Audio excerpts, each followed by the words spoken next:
Hello प्यारे बच्चों, कैसे हैं आप सभी। आई होप आप सभी बहुत अच्छे होंगे।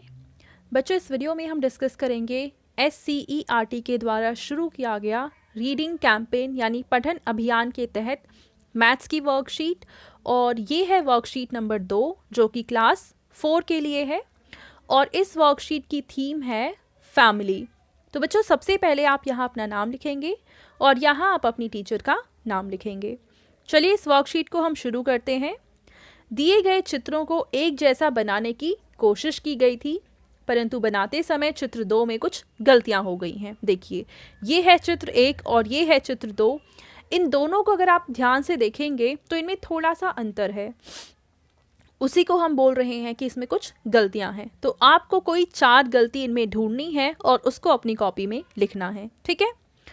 तो अगर आप दोनों ही चित्रों को ध्यान से देखेंगे तो आपको पहली गलती तो नज़र आएगी यहाँ पे, यहाँ और यहाँ पे देखेंगे, यहाँ पे सिर्फ 4 ऐसे लाइन बनाई हुई हैं जबकि यहाँ पे 5 लाइन बनाई हुई हैं। दूसरा अंतर देखो, इस खिड़की पे आपको कुछ नज़र नहीं आएगा जबकि यहाँ पे खिड़की के बाहर हमें कुछ नज़र आ रहा है। ये 2 अंतर हो गए। तीसरे अंतर में आप देखेंगे कि यहाँ पे जो सब्जियाँ रखी हैं वो ज़्यादा हैं जबकि यहाँ पे कम है। ये 3 अंतर हो गए। चौथे अंतर आप इस ग्लास को देख सकते हैं, ये दोनों ही ग्लास अलग अलग शेप के हैं। तो ये 4 अंतर आप अपनी कॉपी में लिखेंगे, ठीक है। चलिए आगे देखते हैं। अगला है मम्मी का मोबाइल। अनाया आज जब विद्यालय से वापस आ रही थी तो उसकी अध्यापिका यानी टीचर ने अपना मोबाइल नंबर उसे लिखकर दिया और कहा कि घर जाकर मम्मी से बात करवा देना। घर पहुंचकर अनाया ने मम्मी का फ़ोन लिया और उन्हें मैडम से बात करने को कहा। अध्यापिका द्वारा दिया गया मोबाइल नंबर ये वाला नंबर था। इस मोबाइल नंबर को मिलाने के लिए अनाया को कौन सा नंबर 1 से ज़्यादा बार दबाना होगा। तो बच्चों, इस मोबाइल नंबर में आप ध्यान से देखिए कि कौन कौन से ऐसे नंबर हैं जो 1 से ज़्यादा बार आ रहे हैं। देखिए, 9 यहाँ पे सिर्फ 1 ही बार आया है। अगर हम 7 की बात करें वो भी 1 बार आया है। 6 नंबर भी 1 बार आया है। 5 भी 1 बार आया है। लेकिन अगर नंबर 2 देखेंगे तो यहाँ और यहाँ नंबर 2 बार आया है, ठीक है। तो आप कौन सा अंक लिखेंगे? 2, ठीक है। आगे पूछा है कि इस मोबाइल नंबर को मिलाने के लिए कौन से अंक की आवश्यकता नहीं होगी। तो यहाँ पे देखो, 1 भी है, 2 भी है, 3 है, 4 है, 5 है, 6 है, 7 है, 8 है और 9 भी है। लेकिन कौन से अंक की ज़रूरत नहीं है? तो वो है 0, क्योंकि इस पूरे मोबाइल नंबर में 0 कहीं पर भी नहीं है, ठीक है। अगला प्रश्न देखते हैं। दिए गए नंबर में से 3 अंकों की सबसे छोटी संख्या कौन सी होगी? तो बच्चों, 3 अंक की जो सबसे छोटी संख्या यहाँ पे बन सकती है, अब वो कंडीशन क्या दे रखी है? अंकों की आवृत्ति के साथ, यानी यहाँ पे जो 2 बार आए हैं उन दोनों ही हम अंकों को ले सकते हैं। तो नंबर जो सबसे छोटा है वो बन जाएगा 122।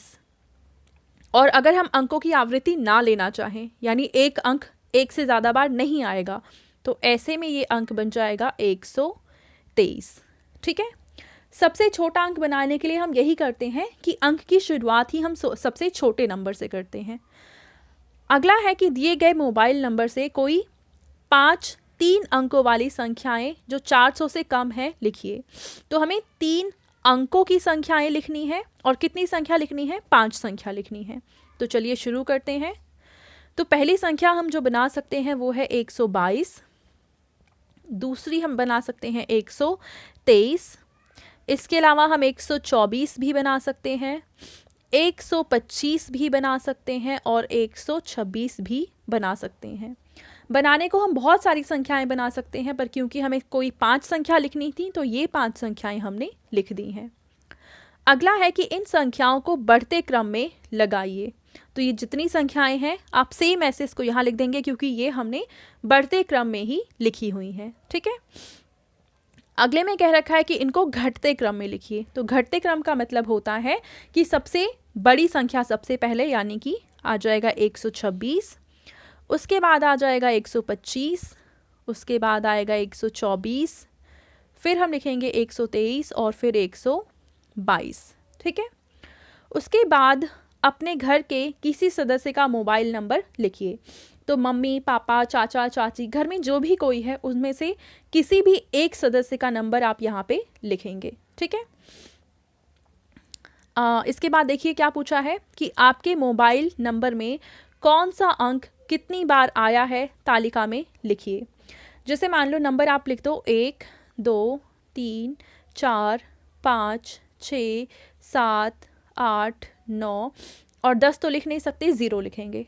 अब मान लो अगर एक बार आया है तो आप 1 लिखेंगे, 2 भी एक बार आया है तो 1 लिखेंगे, 3 मान लो 2 बार आए हैं तो 2 लिखेंगे, 4 मान लो आपके मोबाइल नंबर में है ही नहीं।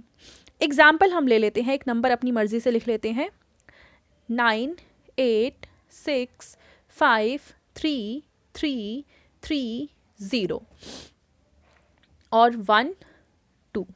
ठीक है, ये नंबर है मान लो। तो यहाँ पे 9 आया है एक बार, 8 है एक बार, फिर 6 है एक बार, 5 है एक बार। अब देखो ये जो 3 है वो 3 बार आया है, फिर 0 आया है एक बार, फिर 1 है एक बार और 2 है एक बार। अब 4 इसमें नहीं आया है तो हम यहाँ पे 0 लिखेंगे और 7 भी नहीं आया है तो यहाँ पे हम 0 लिखेंगे। ठीक है, तो इस तरीके से आप इस प्रश्न को हल करेंगे। अब आपके पेरेंट्स के लिए सुझाव है कि बच्चों को आपातकालीन सेवाओं के दूरभाष नंबरों के बारे में बताइए, जैसे कि 100 नंबर किसका होता है, 101 नंबर किसका होता है। मतलब कि मान लो अगर आपको पुलिस को बुलाना है तो आप कौन सा नंबर डायल करेंगे, 100 नंबर डायल करेंगे। मान लो एम्बुलेंस को बुलाना है तो क्या करेंगे, अगर कहीं पे आग लग गई है और आप फायर ब्रिगेड को बुलाना चाहते हैं तो कौन सा नंबर डायल करेंगे। ये सारी चीज़ें आप अपने पेरेंट्स से ज़रूर डिस्कस करेंगे।